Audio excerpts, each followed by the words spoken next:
Pace নেবেরা। আজ আমার আলোচ্য বিষয় হলো ভালোবাসা।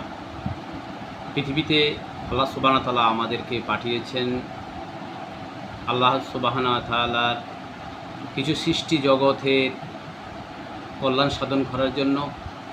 আর আল্লাহ সুবহানাহু ওয়া তাআলা পবিত্র কোরআনে বলেছেন যে আমি তোমাদেরকে সৃষ্টি করেছি ইবাদতের জন্য।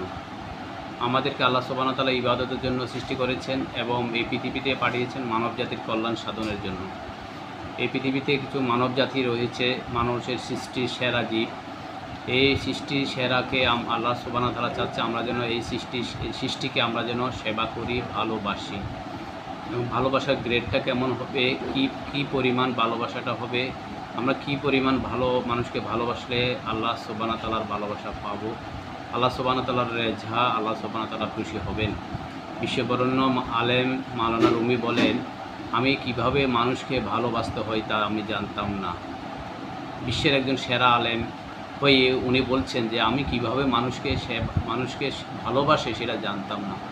আমি যখন শমশের তাবরিজের আমি শরণাপন্ন হলাম, আমি যখন পীরে সোহবতে গেলাম, তখন আমি বুঝতে পারলাম কীভাবে মানুষকে সেবা করতে হয়। তাহলে প্রিয় ইসলাম ভাইয়েরা, যদি মানুষকে সেবা করতে হলেও পীর মাশায়েখের প্রয়োজন রয়েছে। আমরা সাধারণত মনে করি যে পীর মাশায়েখের প্রয়োজন কেন?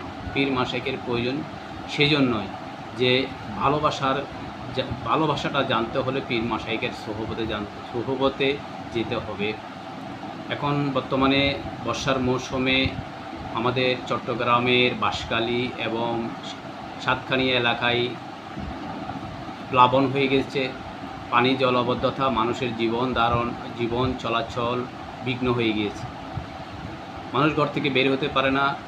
মানুষের যে চাহিদার মধ্যে যে চাহিদাগুলো রয়েছে, রান্নাবান্না করা, খাওয়া দাওয়ার ব্যবস্থা, তা বিঘ্ন হচ্ছে। বিভিন্ন সংগঠন থেকে সহযোগিতার হাত বাড়িয়ে দিয়েছে, যা প্রশংসার দাবিদার। আল্লাহ সুবহানাহু ওয়া তাআলা বলেছেন যে তোমাদেরকে পৃথিবীতে প্রেরণ করেছি মানব জাতির কল্যাণ সাধনের জন্য। তাহলে আমাদেরকে পৃথিবীতে মানুষের এই যে আজকের যে দুর্ভোগ, এই দুর্যোগময় মানুষের পাশে থাকা, এটা হলো ইবাদত। এইটার জন্য আল্লাহ সুবহানাহু ওয়া তাআলা আমাদের পৃথিবীতে প্রেরণ করেছে। এখন কিভাবে মানুষকে ভালোবাসবো সেটা যদি আমাদের জানতে হয়, তাহলে আমাদের মাশায়েখদের কাছে শরণাপন্ন হতে হবে। এই বর্তমান জামানার মধ্যে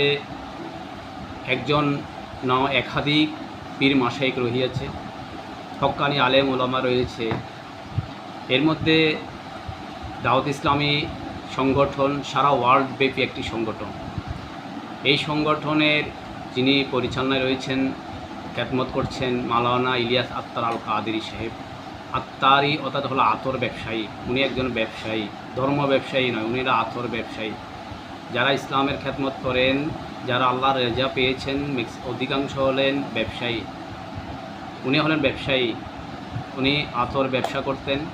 এরপরে দিনী খেদমত করে আজ সারা ওয়ার্ল্ড ব্যাপী মানুষের খেদমত করছেন। তো দাওয়াত ইসলামী সংগঠনের পক্ষ থেকে 800 লোকের জন্য তৈরি করার খাবার দেওয়া হয়েছে, যেটা বিরিয়ানি। আমরা সাধারণত বিরিয়ানি কেন করি? আমি যেটা উপলব্ধি করেছি, আজকে সকালেও মুড়ি খেয়েছি এবং চানাচুর খেয়েছি, কিন্তু ভাত যে বিরিয়ানিটা, মুড়ি এবং চানাচুর খেলে সামান্য খিদা নিবারণ হয়, কিন্তু স্থায়ী সমাধান হয় না। আপনি যদি একটু বিরিয়ানি খান, বিরিয়ানিটা খুব সুস্বাদু। বিরিয়ানিটা খেলে আপনি 24 ঘন্টা সাপোর্ট হবে। দেখেন আল্লাহর আউলিয়াদের, আল্লাহ সুবহানাহু ওয়া তাআলা তাদের কত হিকমত দিয়েছেন। সব সংগঠনের এই আপনার মুড়ি দিয়েছে, চানাচুর দিয়েছে, পানি দিয়েছে, চিরা দিয়েছে, কিন্তু দাওয়াত ইসলামী কী দিয়েছে? দাওয়াত ইসলামী দিয়েছে বিরিয়ানি, যেটা আপনি একবার খেলে 24 ঘন্টা 24 আওয়ার্স আর খিদা লাগবে না, আপনি 24 ঘন্টা সুরক্ষিত। কিন্তু আপনি মুড়ি খান, চানাচুর খান, যারা দিয়েছে আলহামদুলিল্লাহ, ভালো স্বাগতম, আলহামদুলিল্লাহ। কিন্তু আপনার যদি তাহলে দেখেন আল্লাহর আউলিয়াদের, যারা আল্লাহর আউলিয়াদের পীর মাশায়েখদের হেকমত, এদেরকে আল্লাহ সুবহানাহু ওয়া তাআলা হেকমত দিয়েছেন, যার কারণে সারা ওয়ার্ল্ড ব্যাপী ওনার সংগঠন দাওয়াত ইসলামী বাংলাদেশ। এরপর আসেন সারা বিশ্বে আমাদের সকলে জানে যে গাউসিয়া কমিটি ভণ্ড। এখন ভণ্ডর কর্মটা দেখেন, যেখানে আগুন সেখানে গাউসিয়া কমিটি। চট্টগ্রামের ভাটিয়ারিতে একটি বিস্ফোরণ হয়েছিল, সেখানে যেখানে ফায়ার সার্ভিস ঢুকার সাহস পায়নি সেখানে গাউসে কমিটি ঢুকে আগুন নিয়ন্ত্রণে নিয়ে এসেছে। পাশে ছিলেন অসহায় মানুষের পাশে। ফায়ার সার্ভিস লোকরা বলেছিলেন যে এইটা একটা খুব, যেটা আমরা সাহস করিনি সেটা গাউসে কমিটি সাহস করে ভিতরে প্রবেশ করে আহত মানুষকে সুরক্ষিত করেছে। সুবহানাল্লাহ। এরপর করোনা পরিস্থিতির মধ্যে, করোনাতে যখন আলেম ওলামা পীর মাশায়েখ সকলেই একমত যে গাউসে কমিটি সেরা। কীভাবে সেরা? যখন একটি লাশ মৃত্যুবরণ করলো, একটি ব্যক্তি মারা গেল, তখন ইমাম সাহেবের কাছে যখন বলল, ইমাম সাহেব বললেন আমি অসুস্থ। উনি ভয় পেয়েছেন। কিসের? করোনাকে ভয় পেয়েছেন। উনি চিন্তা করতেছেন ওনার মতো একাধিক আলেম যারা গোসল করাবে, যারা মাইয়াতের সামনে পাশে থাকবে, ওরা চিন্তা করলেন যে আমি যদি মাইয়াতকে গোসল করা আমাকে করোনা পাবে। ভয় করেছেন কাকে? করোনাকে। কিন্তু আল্লাহ সুবহানাহু ওয়া তাআলা পবিত্র কোরআনে বলেছেন তোমরা আল্লাহকে ভয় করো। আল্লাহ বলছে ইত্তাকুল্লাহ, আমাকে ভয় করো। কিন্তু আমরা ভয় করতেছি করোনাকে, মৃত্যুকে। এখন প্রশ্ন হলো যে পরিস্থিতি বর্তমানে যে পরিস্থিতি সৃষ্টি হয়েছে, এই পরিস্থিতিতে আমরা অসহায় মানুষের পাশে থাকব। আমাদের চট্টগ্রামের মধ্যে অধিকাংশ ডাক্তার রয়েছে, ডাক্তারদের লিস্ট করলে হাজার হাজার হবে। এখন ডাক্তারদের কাছে রয়েছে স্যাম্পলের ওষুধ।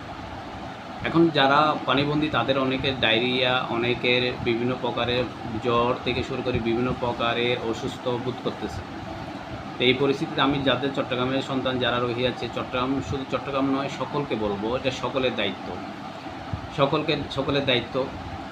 এই স্যাম্পলের ওষুধগুলো আপনারা একটা নিয়ত করেন যে এই স্যাম্পল ওষুধগুলো আপনারা সাধারণত এটা বিক্রি করেন যে ভাই এই মাসে আমরা বিক্রি করব না, এই ওষুধটা আমরা কি করব, আমরা অসহায় মানুষের পাশে দিব। আর ডাক্তারদের সাধারণত স্বাবলম্বী, ভালো রুজি রোজগার ব্যবস্থা রয়েছে। তো ডাক্তারদেরকে বলবো আপনারা আজকে এই যে পানিবন্দী মানুষের পাশে থাকেন। এরপরে চট্টগ্রামের বাঁশখালীতে, আমাদের চট্টগ্রামের অধিকাংশ আলেমগুলো হলো বাঁশখালী এবং সাতকানিয়া, পটিয়া। তো আলেমদের আর্থিক অবস্থা ভালো, ওয়াজ নসিহতে করে ভালো একটা সম্মানী পায় আলহামদুলিল্লাহ। সেটা যে আলেমদের যাদের আর্থিক অবস্থা ভালো আছে তারাই আজকে অসহায় মানুষের পাশে থাকতে পারবে, বিনীত অনুরোধ। এরপরে হলো যারা এই বড় বড় আলেম রহিয়াছে, তারা যদি অসহায় মানুষের পাশে থাকে। আরেকটা আলেমদের একটা সুযোগ, সেটা হলো মসজিদে যে গত শুক্রবার যেটা খুতবা গিয়েছে, মসজিদে জুমার দিনে সকল আলেম ওলামারা এই বাঁশখালীর মানুষের কথা, এই দুর্দশার কথা তুলে ধরেছেন। একটা সুযোগ আছে, আলেমদের একটা সুযোগ, বলারও একটা সুযোগ। কিন্তু এক্ষেত্রে দেখা যায় যে যারা মসজিদ কমিটির সদস্য রহিয়াছে, যারা মুসল্লি রহিয়েছে, সকলের উচিত 10-এর লাঠি 1-এর বোঝা। 10 জনের সহযোগিতা করলে একজনের জন্য সেটা বোঝা হয়ে যাবে। তাই যে যার অবস্থান থেকে সহযোগিতা করার জন্য বিনীতভাবে অনুরোধ করা হলো। আজকের এই বিপদ যেটা একটা কথা, আমরা স্টাডিতে যখন আমরা ছোটোকালে লেখাপড়া করেছি, তখন আমরা পড়েছি মেঘ দেখে কেউ করিসনি ভয়, তার আড়ালে সূর্য হাসে। আজকের এই যে প্লাবনটা, এটা স্থায়ী থাকবে না। সূর্য উদিত হবে, পাহাড়ি ডল পাহাড়ে চলে যাবে, সমুদ্রে চলে যাবে।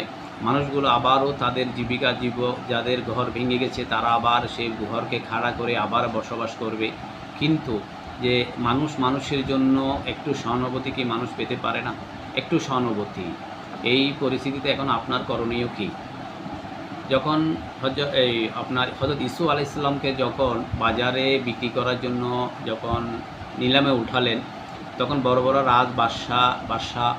বাদশাহ সুলতানরা এসেছেন ক্রয় করার জন্য। তারা হীরা রত্ন নিয়ে এসেছেন। সেখানে একজন ছিলেন বৃদ্ধ মহিলা রওনা দিলেন এই ইসুফ আলাইহিস সালামকে ক্রয় করার জন্য। তখন সকলে জিজ্ঞেস করলেন, বুড়িমা আপনি কোথায় যাচ্ছেন? বলছে আজকে ইসুফ আলাইহিস সালামকে বাজারেও তুলেছেন বিক্রি করার জন্য, আমি ক্রেতা সেজে যাচ্ছি। এবার সকলে জিজ্ঞেস করলেন, মা আপনার পুঁজি?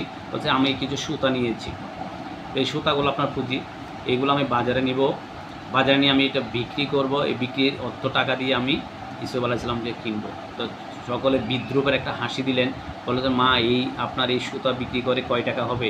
এই টাকা দিয়ে ইসুফকে কেনা সম্ভব নয়। ওই বুড়িমা বলছে হ্যাঁ আমি জানি আমার এই অর্থ দিয়ে ক্রয় করা সম্ভব নয়, কিন্তু আজকে যে ইসুফ আলাইহিস সালামকে কেনার জন্য যে যারা আসলো তাদের সকলের লিস্ট আল্লাহ সুবহানাহু ওয়া তাআলার কাছে যাবে।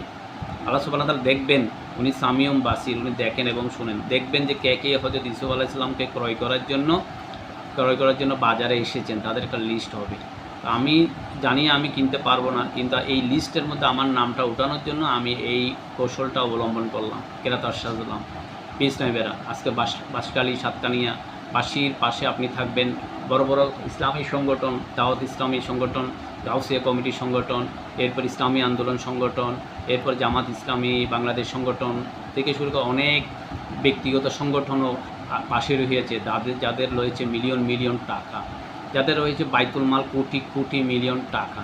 এখন সেই পরিস্থিতির মধ্যে আপনি অসহায় মানুষের পাশে আপনি একটু দাঁড়াবেন, তো সেটা ওদের একটা আল্লাহ সুবহানাহু ওয়া তাআলার কাছে যে লিস্ট হবে, এই লিস্টের মধ্যে আপনার নামটাও অন্তর্ভুক্ত হবে। তাই আমি বলবো যে আপনি এখন আপনার করণীয় কি, দেশ বিদেশে অবস্থিত সকলের উচিত যে আপনার পক্ষে আপনি ব্যস্ততা, কর্মজীবন, ব্যবসায়ী জীবন, সাংসারিক জীবন সবাই আপনার ব্যস্ত। তো এই ব্যস্ততার মধ্যে আপনার করণীয় কী, আপনি কীভাবে সহযোগিতা করতে পারবেন? আপনি পবিত্র কোরআন আল্লাহ সুবহানাহু ওয়া তাআলা বলেছেন, তোমরা যখন দান করবে তোমরা চেক করে দান করো। তো এর মধ্যে আপনি চেক করবেন কোন সংগঠনটা আপনার কনফিডেন্স আছে, 100% আপনার টাকাটা, আপনার কষ্ট অর্জিত টাকাটা বিফলে যাবে না, অসহায় মানুষের পাশে যাবে। এর মধ্যে 1 নম্বরে রয়েছে গাউসিয়া কমিটি বাংলাদেশ। এই সংগঠনের মানুষ, সে তার এই আঞ্জুমানে রহমানিয়া সুন্নিয়া ট্রাস্ট, এর বিকাশ নাম্বারে আপনি টাকাটা দিলেই টাকাটা পৌঁছে যাবে অসহায় মানুষের পাশে। এরপরে সেকেন্ড পজিশনে রয়েছে দাওয়াত ইসলামী বাংলাদেশ, যেটা সারা ওয়ার্ল্ডে ইসলামী সংগঠন রয়েছে।